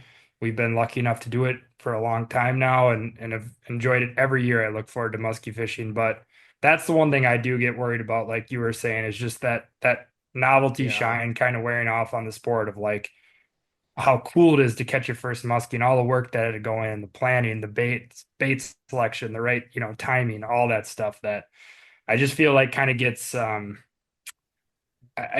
I don't know. Yeah, it just kind of gets negated when you put too It's much tech into play, I think. And part of that, Yeah. like with that part of it getting negated, is due to also social media and everyone flexing, their 55 incher, which is great. You should, but then everyone's after a giant fish and not after like the chase of muskies. It's like, you assume, I think in 5 to 10 years, we're going to look back and be like, damn, I miss those original live scope days when when it felt under control almost. Like, I think that's how out of hand it will be in the next 10 years. And then at that point, you have a whole new generation of anglers, high schoolers, whatever, getting that itch to catch a big fish. And they know nothing different than this live scope that, whatever it might be, brings you to the biggest infrared blob on your screen in the whole lake and drops you on top of it. And that's like their Yeah. version of fishing and how they were raised. Like that's eventually going to be all these young kids. They're going to know live scope and that's how they know fishing. And So then you have all that added pressure as well as kind of the guys that started with no grafts. And I don't know. Seems like, And I'll let Baylor kind of talk about this because he did bring it up, and it's like we're not the type of guys that think like you just take a live scope out onto a lake and you can just smash fish all day long. Like there's still got to be a pretty high degree of like intuition on what you're doing. It's not definitely not a guarantee. I just think not recognizing that it is definitely different than not using it is like something you gotta at least say. You know what I mean? I don't know. Right. I don't know if Baylor was gonna say something. Oh, never mind. I thought you froze for a second. Um, no, I was gonna add on to what Bryce when he said that the allure for the muskie, might go down a little bit with, scoping and whatnot. I completely agree with that. And even you can look back probably to honestly even people who got to their older age and fished for muskies all their life, and when they got to their older age, live scope never came out, and you can just tell. I mean, there's people that, don't get me wrong, they get really excited for muskies, but there comes a point where you catch a ton of muskies, or you catch a ton in a day, or you are used to catching a ton in a day where they might not be quite as special. And, there's definitely a point where it seems like if you get really good at scope and you don't really cast for them until you see them, that the excitement level definitely can and will go down. And at least we've heard it firsthand. I mean, I'm sure he's fine with us bringing up his name, but we've had Alex McLean on multiple times in the podcast, and he was up and down with the live scope, fully against it, and then he got it, used it, and he realized it's just like that's just not for him. It was not like the musky fishing that he knew and loved. Um, but I mean, and Max, you made a point too, and it's not like I'm trying to say like if you 100% scope, like you don't care about the muskies. Obviously, you still love them. You still love fishing for them. I'm just thinking to myself, like, when I'm out guiding and taking new people, whether they're people who are pretty darn experienced or brand new, I love the questions. I love people asking, like, why did we see that fish? Why was it lazy? What do we do next? What are we going to throw next? Why was that fish there? Like, what do you do in these situations? I love getting those questions. I love answering those and trying to teach people that. And I just feel like if you end up doing, I don't know, you're giving people a little bit of a false reality on musky fishing, in a sense, if you do kind of do the 100% scoping. And there's times, I mean, if maybe you got an elderly gentleman who can't cast all day and he's always wanted to catch a muskie, and by all means, it's probably not a bad time to get out the scope and find one and let him cast it a few times and hopefully catch one. I mean, that would be spectacular. But The no, nuance going of the back to argument, the what's that? nuance. It's just the nuance to it. That's what makes it so Yeah, tough. I oh, back to the original question from Matt when he's like, where, like, why was, all of a sudden the elephant out of the room type of deal. I mean, I think another thing over time that people started seeing, well, one, they just started seeing it way more in the water. I mean, everyone can agree here that we've just started to see it more and more, like much more of the casual fishermen are using it. But the time that it hit hard for me was still, I think, a story I might have said like the first year we did the podcast, but I was out on a lake and I saw a boat, two boats near each other, and I was wondering what they were doing, and the bows of the boats were pointing at each other, and they're about a cast and a half away from each other, and I just saw them casting at each other. And then I got closer, working down the weed line, and all of a sudden I noticed like they had live scope poles, and they're communicating, and they're in different boats, and they're both casting at the same fish. They're running around, they're switching rods, they're switching baits, and they're doing this for about a half an hour. None of them caught this fish, and I knew this spot well. It was actually a very good spot in the spot where I got a waypoint. There's typically a muskie there, and we fished through that and kind of went around them, a little weirded out. And we went, I think we went back there like an hour later, closer to sunset, and right where they were, smashed a fish on a tube right up against the weed edge. It was a nice like 43 incher or something like that. And then we kept going down the weed line, and lo and behold, here comes that boat flying across the lake to come fish that spot again. Drops in. I could tell he puts the scope down. He's looking around. He couldn't find it. Then he kept on his way, and I'm like, that was just the most ridiculous thing I've ever witnessed in my life. And that was Yeah. like that was a good like 3, maybe even 4 years ago. It was pretty early on to it. We didn't have it yet at all. And I was just like, that was bizarre. Yeah, that's good stuff. Hopefully, I don't know. I don't know if you've seen it a lot more in the northern Wisconsin, but you got to think what's going on in Minnesota's coming our way soon. But Yeah. anyways, aside from the live scope banter, do we have another good on the line fired up? Right. Yeah, let's get this one on from Mr. Kyle Freeges Beyond the Eight. Gentlemen, thanks for taking my call. This is the walleyes are eating all the muskies guy.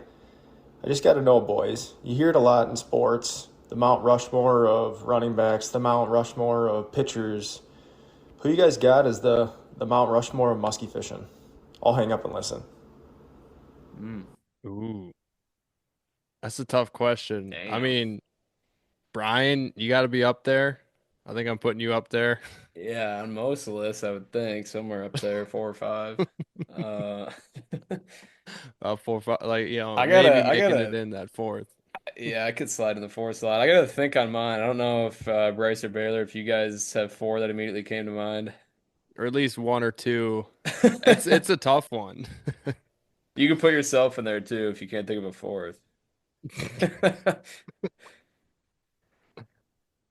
I don't think I would put myself in there. Not yet. Not yet. I think it'd just be a tin boat up there, and that's it. Just up on a mountain. Yeah. That's all it is. Yeah, that'll do. People would travel Yeah. miles to see that. Yeah. Take I don't photos of know. the tin I boat. struggle to actually get a 4 put together. I mean, I feel like half the people I'm thinking of, it's like, oh, I mean, it's just so hard to say. I think um now I'm forgetting his name. Uh Uh-oh. What a legend. yeah, What a legend. They can't even remember his name. Ruh-roh. yeah, he's on the Mount Rushmore. I know that. You can Max, picture we him. we we met him at the Muskie show. Larry Ramsell. Old Larry. Yep, Yeah. Larry. Larry I was gonna Larry say be up that. there. I would put Mr. Mike Keys up there for the entertainment purposes. And I would slide in, man. I feel like you just gotta have, you know what? I'm gonna give a shout out to our boy Doug Wagner. We'll throw Dougie on there. Dougie Uh, Fresh. Let me know when you got a spot up on the boat, Dougie. And then number 4, I'd probably.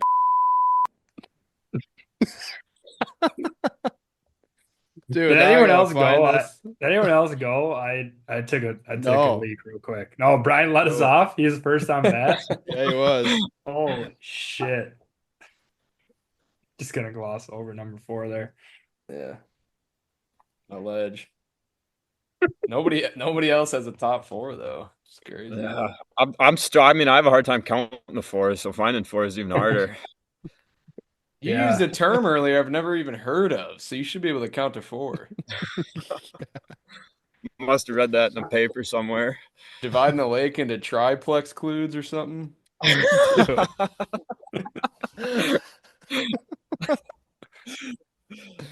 Oh my I know. I God. mean, couple local guys that really kind of showed me the way when I was younger. Al Moss. I don't know if that name kind of rings a bell to any of you guys. He had a nickname in Walker here. It was Musky Al Moss. I mean, he knew Leech Lake like the back of his hand, and even better. And he's he's my best friend's grandpa. And I mean, he took me out musky fishing for the first time and showed me how to do it, and That's caught awesome. a handful of fish with him, and just kind of showed me the way when I was younger. So, I mean, I got to throw him up there for sure. And like you said, I think Brian said Larry Ramsell. I mean, that guy, you hear about the guy everywhere, and Yeah. he just kind of pioneer and did it, you know, for the full, like, the entertainment and like just grinding for him and everything. And I know you said Doug Wagner, and I mean that guy just catches fish. I mean, every time you look at Instagram or Yeah. Facebook or anything, that guy's got a fish in his hands. No matter where he's at, he's always catching fish. But yeah, four, gosh, It doesn't have to be come 4. back in You a can half Yeah, I was gonna use say my just fourth too if you can't think of anything. I think another one up there. I did. Wait, what'd you say, Brian? Sorry, I kind of. Said you can use my fourth if you can't think of anything. There you go. Yeah, the one where I had to write down the time to bleep that out. I don't know if we want that in here now. Nah, he Anyways, don't listen. hey man, you never know. Um, Shout out. what was I gonna say? Oh, I was gonna add one, just kind of like, cause everyone said, except for the one Baylor, I did not know the local one, but I'm sure he's an absolute legend. I mean, that's perfect. I was gonna put up there kind of like a Mount Rushmore almost of us over here, or at least that got, Max and I going and Brian and whatnot. We got to put Tadpole up there. Oh, He's a yeah. legend of the Bryce and area. Baylor would get an absolute kick out of Tadpole. Yes. Yeah, you would. Just go to either Braywood or Lumpy's here in Eagle River and order a Tadpole. You'll be delighted with Or that go to drink. his guide shop. Yeah. Yeah. Oh yeah. Sure, there's a bottle of Crown in there somewhere too. Yeah. So he kind of got us. I mean, that's where Max and I went in all the time, growing up and fishing and asking him all sorts of questions. He got us on some good spots here on the chain. He kind of led Lakes. us into our best, like a really good 3 fish day. Like the first time we fished in the fall with suckers and we fished an area Tadpole told us to, and we're like, this guy's a freaking genie. Like he knew exactly where to be, and like it was awesome. Another one around here, like, two that you hear a lot, or three. I mean, you hear about obviously like, Booker, Rizzo, and Gelb. Gelb's a big time legend around here. He wrote a book and everything. He caught some giant fish in a quote unquote not big fish area. Um, I definitely throw Bryce that and up Baylor, do you there. guys know who Tom Gelb is? I do not. Yeah, can't say he it sounds familiar. Very localized to like the Vilas Oneida County, and he caught an unreal amount of like 50 plus inchers around here. And not only that, I mean, it was kind of back more in the catch and keep days, is like late 90s and early 2000s and whatnot. He got like a mid 50 pounder up here, which is incredibly impressive. I haven't heard of anything remotely close since. Like barely even maybe seeing a fit. I mean, maybe there's one that looked to be in that mid 40 pound range up here, but there's always stories maybe of him more. But fishing like middle of the lake and stuff like that, like way back in the day, pre-tech and rowing. row trolling and doing stuff like that. And we always joke around when Gus and I see people fishing in like really random spots. We call it the ghost of Tom Gelb, just out there. just, Just out there trolling in the abyss. just out there in the abyss. Yeah, Um, yeah. that's And then good. Brian, like I said Yeah. before, Brian Eckel, that's my fourth. He's just Oh chilling yeah. right there. Yeah. Right on top of them all. Dude Yeah. just straight up doesn't even like musky fish all that much and catches really big fish in a lot of them. You're just coming into this conversation again, Brian. You had your headphones out. I'm talking about you. I think the first compliment he's ever gotten on this podcast. Wait, what And he happened? wasn't I was even taking a here. leak. Yeah. Yeah, sounds good. I think we got Bryce or Max. Oh man, At least the it's really hard to additions. come. It's hard to come up with a list here, but I would say for sure Doug again. I mean, like Baylor said, he just catches a bunch of fish, and I can remember growing up, like I guess I wasn't that, or I wasn't a kid at this time, but just watching his like Week on the Woods videos and whatnot, just like, wow, this guy's, you know, he catches fish. But um, Yeah, I don't know. Honestly, I would throw like Alex McLean on there too. I remember when I was living in Bemidji, he had me out in his boat a couple times, and I mean, he really does know his stuff. Every time I'm in the boat with him, I learn something from him, and he's a really good stick. But yeah, other than that, really hard for me to think of. What about Mount Rushmore of the four greatest musky fisheries in your opinion? Oh man, oh, I haven't been to Wow.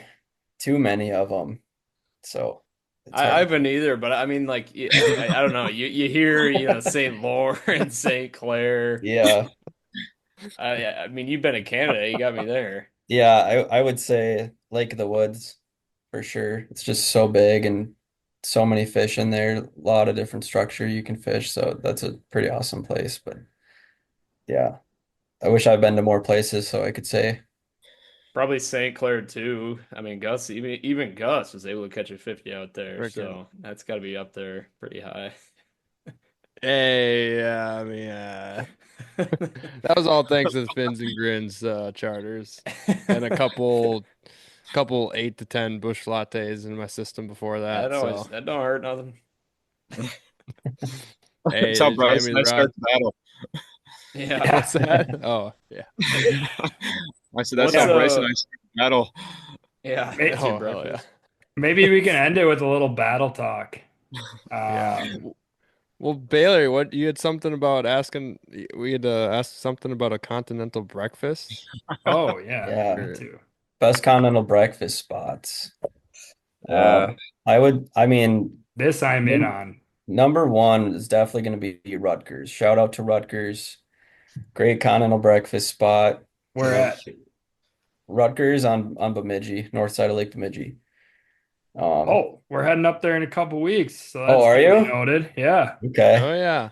Really, really good cocktails. I can't remember the name of the Good breakfast spot with Continental good breakfast. cocktails. wait. I'm in. Yeah, I love a little 7 and 7 with my waffles. Yeah. Fantastic buddies. Yeah. Okay, that's more like it, probably. Yeah. Oh my god. Oh man. All right, outside of Rutgers, what else we got? Mount Uh, Rushmore of continental breakfast places. you know, number two for me is not really a continental breakfast spot, but um, I'll just say like any Quick Trip gas station in the state of Wisconsin. Shout out Yeah, for Yeah. sure. That's a big Yeah. shout Way out. better in Wisconsin than Minnesota. Do you guys agree? It has, yeah. I mean, when we were down there for the battle, I mean, we lived off the quick trip. Yeah, we Yeah. did. Yeah. It So do a was lot of fantastic. people locally. I mean, that's a staple. That's a breakfast, lunch, and dinner stop. Yeah.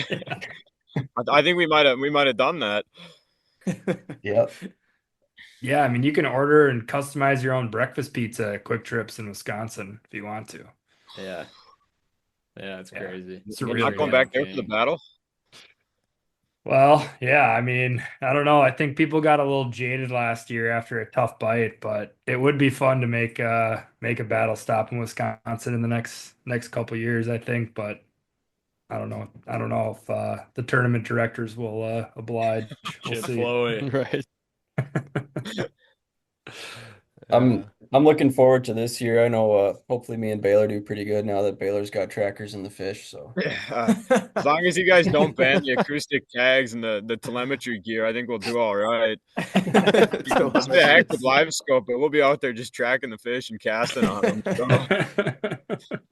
we should be all right. Oh, That's man. funny. That's It'd be cool to hilarious. land a fish and battle hours one of these years. So we'll get there, and maybe that's our we year. This will be our we year. we I'm gonna did get we did catch one during battle hours one year, but it was about 22 inches long and it almost Oh like no. fit through the mesh on the net. It was so small, but Mm, I had to net Go it. I figure. mean, it was a gotta. stud Wisconsin fish. Yeah, I feel like you guys from Minnesota have had a really bad role coming over to Wisconsin, just not really getting on the right systems at the right time, it Bud. feels like. Because it It can be great, it can be a lot of fun, but it is what it is. It's musky fishing. Oh yeah. When it Yeah, comes to the battle, whether or not we catch fish, we do have fun. That's for sure. Yeah. I mean, that's like the main point of that is just getting people together and drinking some beers and hopefully catching some muskies, good healthy competition and just having fun with it really. Feel Cutting like up you guys breakfast. got some good chem out there though. Would you ever think about doing tournaments during the summer months, or you guys ever I talked about that? I don't know. I have a feeling we would just donate our entry fees if we did that, so probably not a good idea. unless you're on leech. That's true. Yeah, all these tournaments say live scope banned and everything. I haven't seen a one that says telemetry gear banned. I'm So gonna come out as there long with a as they, bunch of the white telemetry tags and just throw them all around the lake just to fuck you up that week. That is cruel. yeah, our sample size would go from 20 to 200. I'd be like, well, shit, somebody caught a hell of a lot of fish because it wasn't me. Yeah. Wait, I think that one's moving. Just blowing down the sand with the wind. Yeah, be Oh casting at man. it all day. Do you guys have any other big trips coming up this year? Me personally, I don't know. Oh, this is the week that I would always go to Canada and fish Lake of the Woods, but with everything going on Leech this year, I figured it'd be my best thing just to try and track my fish and see where they went. But the buddies that are up there right now, they're putting work on them. They're doing good. So I'm a little bummed I couldn't make it up there, but it is what it is. Hmm. Got to Yeah. sacrifice that degree. Hopefully, don't miss Nice. too much. Yeah. It's all for the Bryce, I battle, know. so it'll be worth it. Oh, nice. So Bryce, I know you got your YouTube channel, Bag 'em Outdoors. Yep. Yep, that's correct. Yep. How's that been going? I've been slacking a little bit. It's been a kind of a tough year for me catching muskies, so hasn't been too much content. I should be posting a Lake of the Woods video here in within the next couple days. So look forward to that. But yeah, that's always a lot of fun. I get a lot of positive feedback from that too as well. So and That's I good. enjoyed making videos, and I mean looking back on stuff that I filmed, several years ago is always a good time as well. Yeah, Yeah. that's half of it. I feel like is being able to look back on those memories. Yep. I got one question for you, Bryce, and I feel like I know the answer. And I'm also just assuming that Muskie's top of the list, but what's the next one that trips your trigger? Oh And you man. go, I've been tarpon fishing down in the mm, Dominican, and that is like Mm. very cool. I know a okay. lot of people do it like with live bait in Florida, but we were fishing like this golf course pond in the Dominican, and that was just really awesome. Throwing like little Kitex, and I mean honestly anything in the box we'd throw at them, and they would just crush it. And That's insane. the fight Dang, is that's just awesome. the fight is just unbelievable. And I mean they're big fish too, so they call him the Silver King for a reason. So That's That's nuts. sick. That's awesome.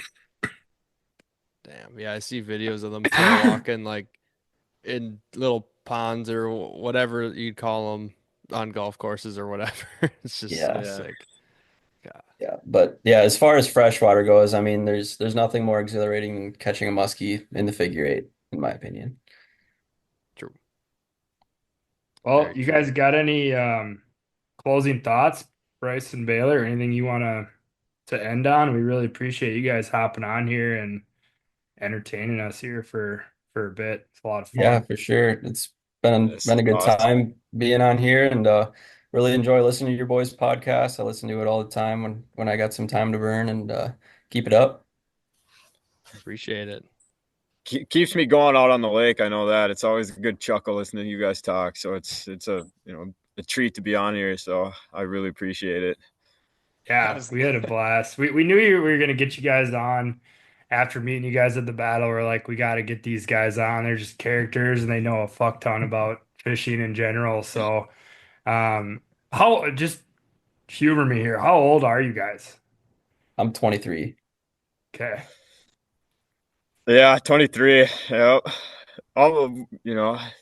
Can't grow a beard yet, so I maybe by battle I'll have a nice full grown beard, but Goatee. keep dreaming. Yeah, I keep dreaming I every keep day, and it saying just that doesn't shit, show Baylor. up. It doesn't happen overnight, pal. No, You got a long road ahead. Yeah. It's Brian's had some weird, weird situation going on his chin this year that I'm just Chin music. Just some yeah, chin music. like just at the ripe age of 20. What are you, Brian? 26 now? Yeah, 26.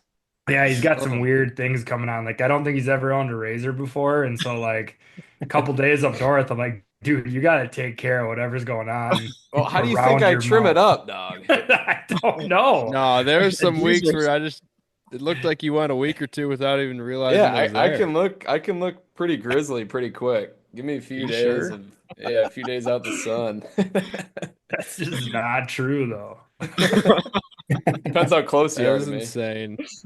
Oh I man. don't know about all that. The All difference right. is crazy because I know there was like the first summer after freshman year of high school. I was up at Brian's cabin. I remember it was like the end of the summer, and I just grew a full beard that summer. There's Yeah, Brian who was that doesn't yet to happen to even everybody. hit puberty.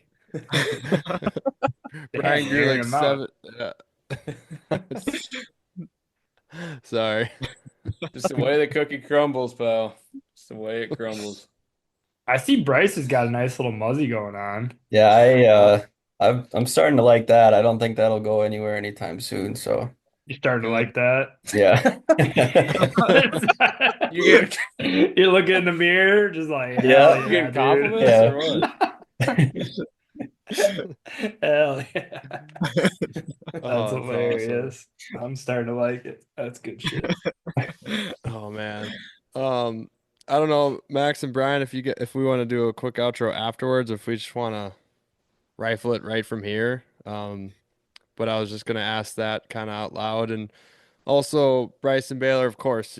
Thanks so much for coming on here. We'd love to have you guys back on at some point too to get more into it, and also Baylor will stay in touch with your whole study, and then Bryce with what all you do. I know there's probably more questions on the table, plenty to go back on that. But if you got anything you want to promote or anything, you know, now's a good time to say it.